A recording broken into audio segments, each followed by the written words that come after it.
You throw that many low-income and working-class people off of health care, some 50,000 people a year will die. Tell me why you think it's a good idea to give tax breaks to billionaires and allow 50,000 low-income and working-class people to die unnecessarily? Senator, first of all, that's overstated by 5.1 million. Bernie Sanders walked into that hearing room with a stack of numbers, a rehearsed moral outrage, and 30 years of the same class warfare script. And for a moment, it looked like it might work. Then Scott Bessent said one number that flipped the entire argument on its head and exposed something Bernie never wanted the American people to hear out loud. Stay with me until the very end of this video, because that number changes everything about how you see this debate. And if this kind of unfiltered political breakdown is what you come here for, hit that like button right now and make sure you are subscribed before we go any further. My understanding is the Trump administration has, I think, 13 billionaires in office right now, leading government agencies. Is that about right, do you think?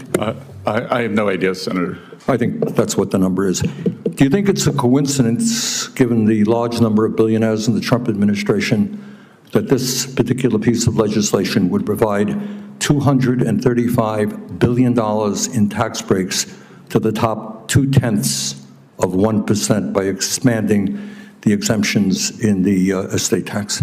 Senator, I will tell you that when the 2017 Tax Cuts and Jobs Act passed, my tax rate went up. Well, I don't know your exact situation, but I can tell you. Tell me about how many people do you think are in the top 0.2%? Sorry?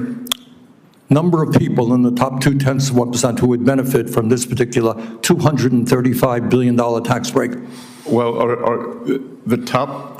I know the top 10% is right. now paying 7%. That's not the question. The total tax. My question is, why do you think at a time of unprecedented income and wealth inequality, when people like yourself economically have never, ever had it so good, why do you think it's a good idea to cut Medicaid for low-income and working-class people by $700 billion, to give $235 billion in tax breaks to the very, very, very richest people in this country, perhaps a few hundred families? Please justify that and tell me about that. Well, Senator, I don't know, but the Democrats had the trifecta, and there was no tax increase or wealth tax on billionaires. You choose. I'm not talking about a tax. You chose not to do that. Mr. Bessent, I am not talking about a wealth tax. Explain. A few hundred of the wealthiest families in this country, $235 billion tax break. Explain to the American people why you think that's a great idea. I think that this will increase small businesses substantially. That most small businesses, they are... Has zero to do with, come on, you're smarter than that.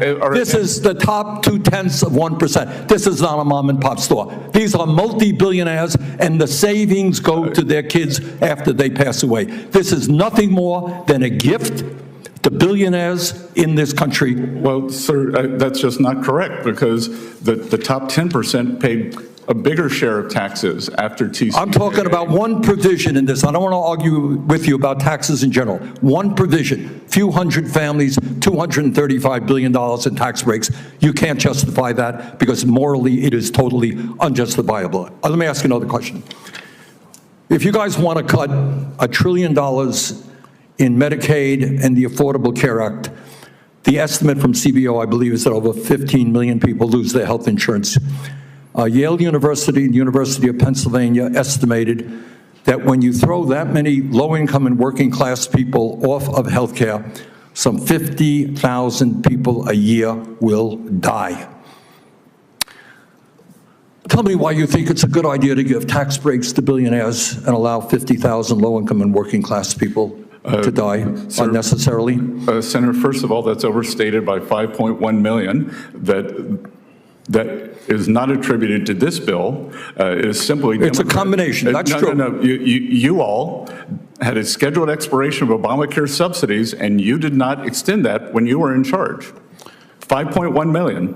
1.4 million illegal aliens on Medicaid. All right, look, and there are work requirements. And our goal is to get more money to children and mothers. Really? Your goal is to get more money to children, and working. There's a particular kind of political theater that has been perfected over decades in Washington. It involves a senator standing behind a microphone with prepared outrage, a set of dramatic statistics, and a moral accusation designed not to inform but to overwhelm. Bernie Sanders has been performing that exact routine for a long time. And in most rooms, against most opponents, it works. Scott Bessent is not most opponents. What unfolded in that Senate hearing was one of the more revealing exchanges in recent political memory. Not because of the fireworks, and there were plenty of those, but because of what the confrontation exposed underneath all the noise. And that is what we're going to break down today, carefully and honestly. Sanders came in with his opening position. The proposed legislation, he argued, would deliver roughly $235 billion in tax benefits to the very top of the wealth distribution through changes to estate tax exemptions. He framed it as a gift to a few hundred ultra-wealthy families while simultaneously cutting Medicaid funding by as much as $1 trillion. He then cited projections from Yale University and the University of Pennsylvania, suggesting that removing health care coverage from that many low-income individuals could result in roughly 50,000 deaths annually. Those are serious numbers. They deserve serious engagement.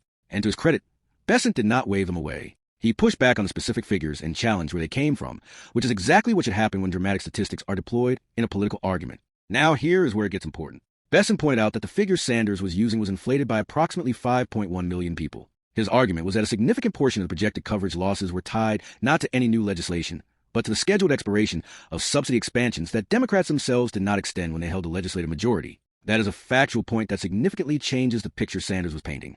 Sanders pushed back and said those were two different issues. And that exchange is worth sitting with for a moment, because both men were making arguments that had some validity, and both were also selectively framing the numbers to support their position. That is not unusual in Washington. What made this moment different was what came next. Bessent revealed that 1.4 million individuals who are in the country without legal status are currently enrolled in Medicaid. He connected that directly to the broader funding conversation. His argument was that any honest discussion about where Medicaid dollars are going and who is receiving them has to include that figure.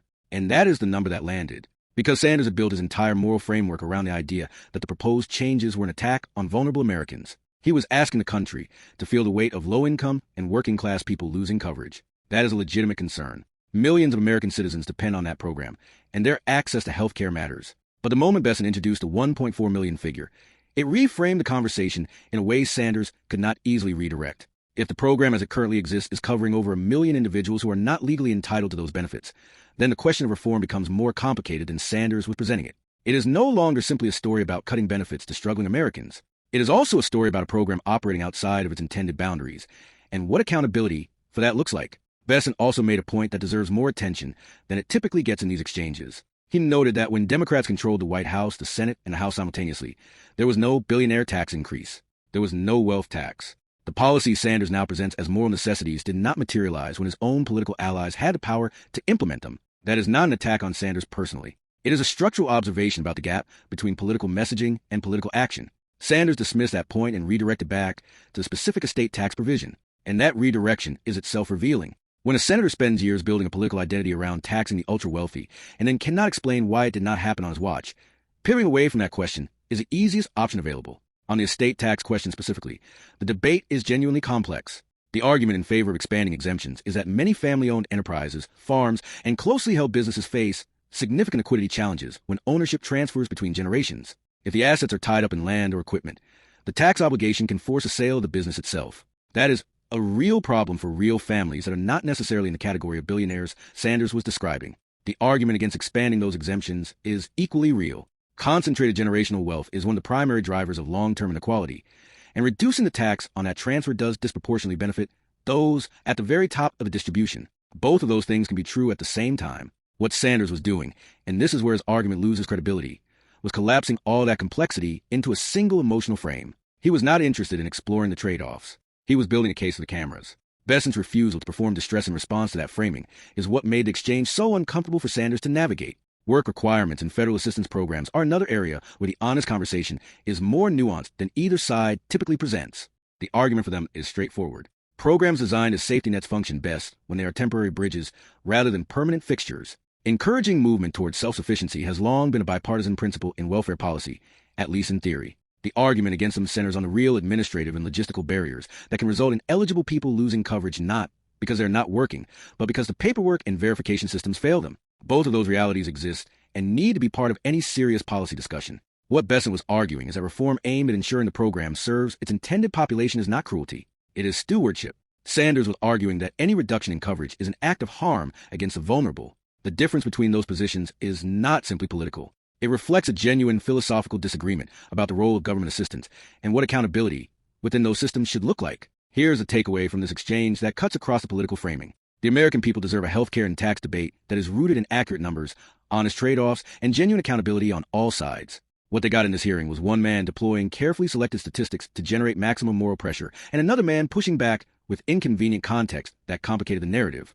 Besson did not win that exchange because he was more charismatic or more forceful. He won it because he introduced a fact that Sanders had no clean answer for. And in a political environment where facts are frequently the first casualty of a good argument, that matters. The 1.4 million number is not a talking point. It is a policy reality that anyone who is serious about reforming or defending Medicaid needs to address directly. Sanders chose not to.